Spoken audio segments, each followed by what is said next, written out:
Hey, thanks for joining me here. You're wondering what's the best presentation software? Well, I'm excited to share with you some of my opinions and things that I've found throughout my career as a professional public speaker. It's been a great career for almost a quarter of a century now. But I want you to think about the different presentations that you've created in the past. If you have done this, then maybe some of this will be brand new, and equally you might have to consider for yourself making a big change. In fact, I'm even going to reveal for you what my favorite presentation software is, and it might make you upset. So I hope you join me here.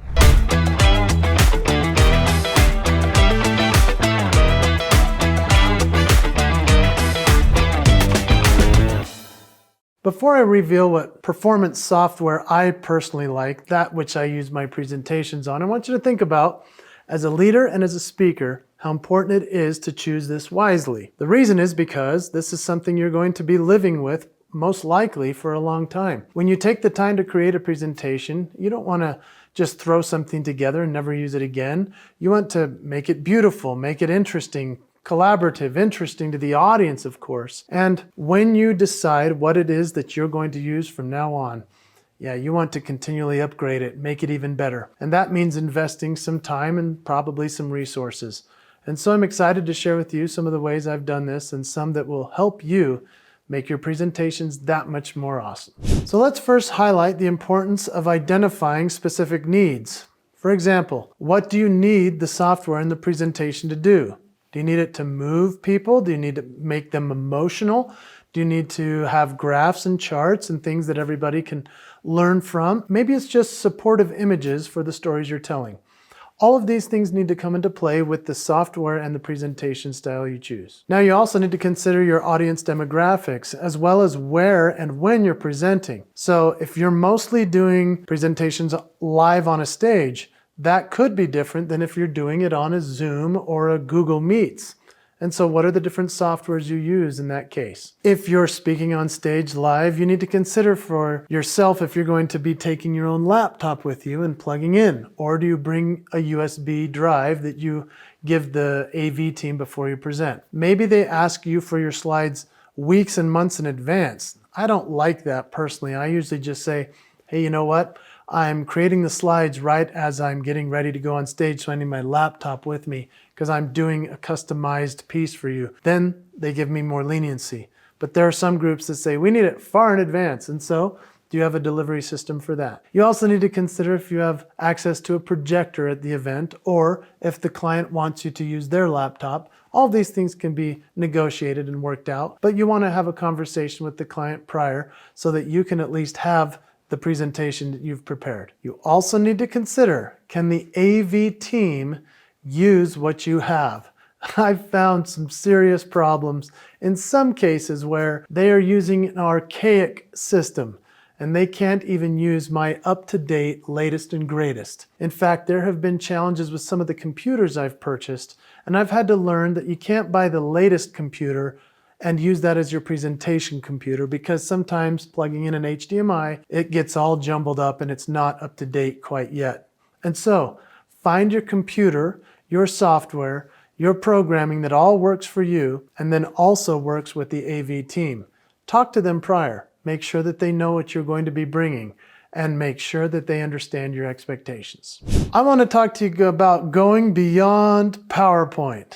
Yeah, we're going to explore some cool options here. I'm going to challenge the notion that PowerPoint is the only route to go. Microsoft has created PowerPoint, and it's been something of a standard for all presentations for a long time. PowerPoint is really great.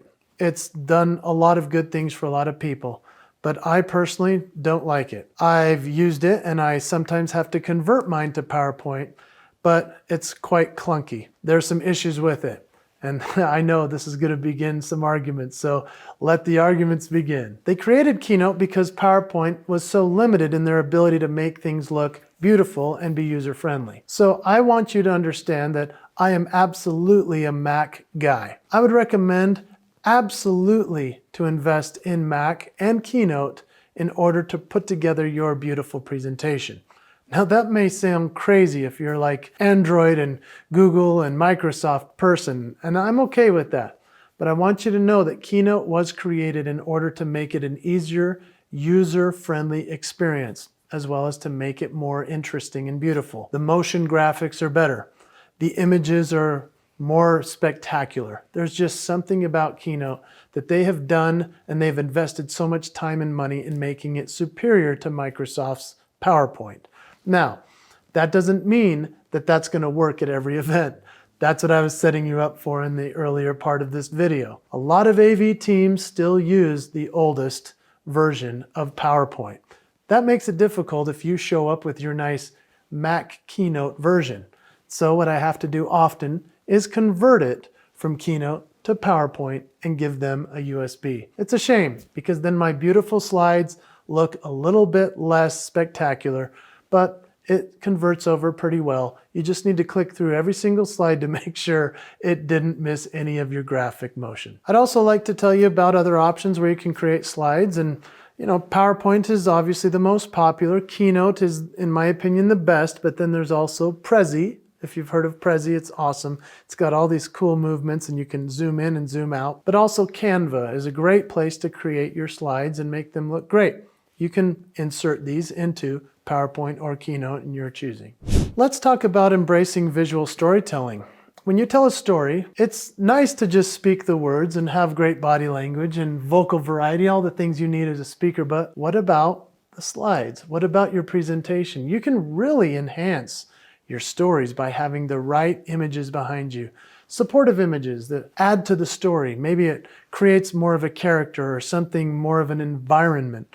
Sometimes it could just be a way to confirm the story you're telling is absolutely true by sharing a picture of somebody or something that happened in your life. When I've told people that I worked in Las Vegas with legends in concert and I was a Ricky Martin and Elton John impersonator, sometimes people are like, well, look at you now. You don't look like you could be that guy.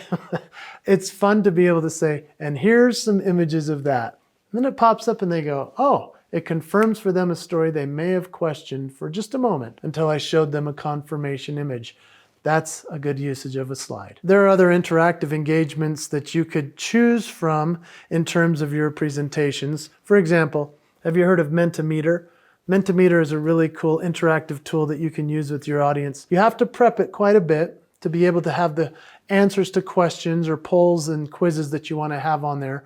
But it's a really cool engagement piece when people hold up their phones and they can either take a snapshot of the QR code or just enter in a very simple address. And the next thing you know, they're engaging with you in a very cool way. That's a great way to use your slides. Think also about mobility and accessibility for your presentations and the softwares you're using. The challenge becomes in that you might have it just on the cloud. And what if you show up at the presentation and the Wi-Fi is having a problem? You better download it to your laptop or have it on your iPad somewhere that's accessible so you can present it in front of everybody. Don't forget to do this. In fact, I even have a computer specifically dedicated just to my presentations. I don't want to have a bogged down computer that's my everyday laptop. I want to make sure that I have a presentation only laptop. That might sound extreme, but I'm speaking in front of thousands of people for tens of thousands of dollars. I don't want anything to go wrong if possible.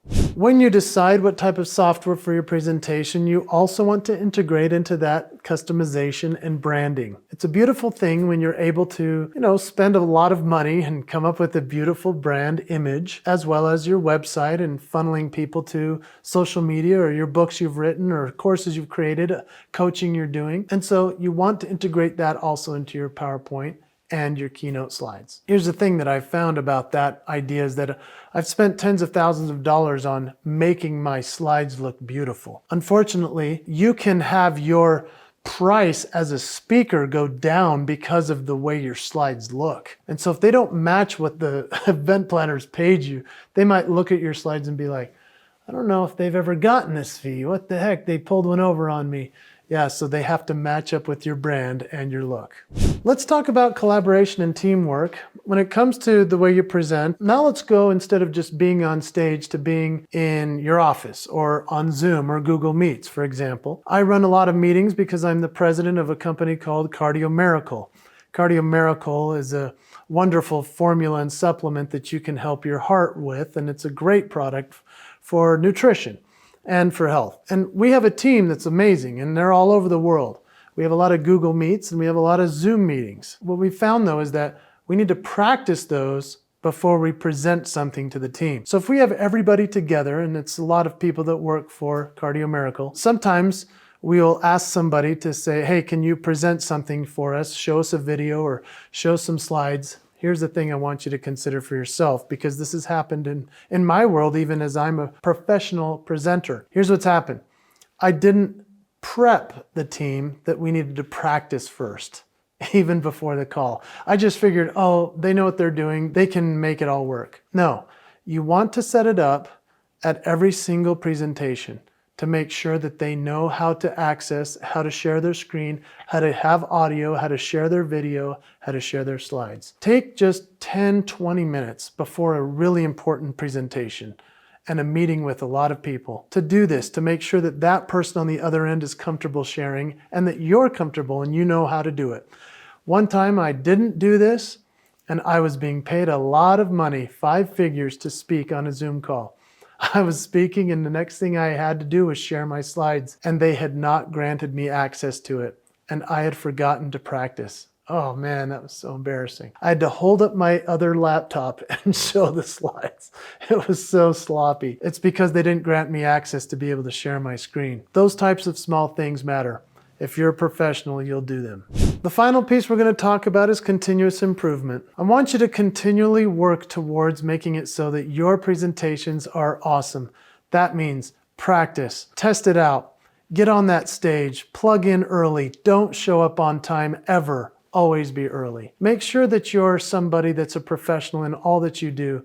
And as you integrate your slides into your presentation, as you choose the correct software, it's going to make all the difference in your confidence as long as you've practiced with it and you've gone through it with other people, with the team, to let them know what you're going to be doing. I would love, if you don't mind, if you'll like and subscribe to this channel, that would be awesome, but I really, really want you in the comments to tell me, what do you prefer? Are you a Mac or a Windows guy? Tell me what you like, because I love the Mac and the Keynote. If you want to start an argument, I would love to see what you have to say about it. If you have other presentation software that you prefer, I'd love to know what it is if I didn't mention it here. Help educate us and help us make our presentations better. Thanks for joining me today. I'm excited to see your next presentation.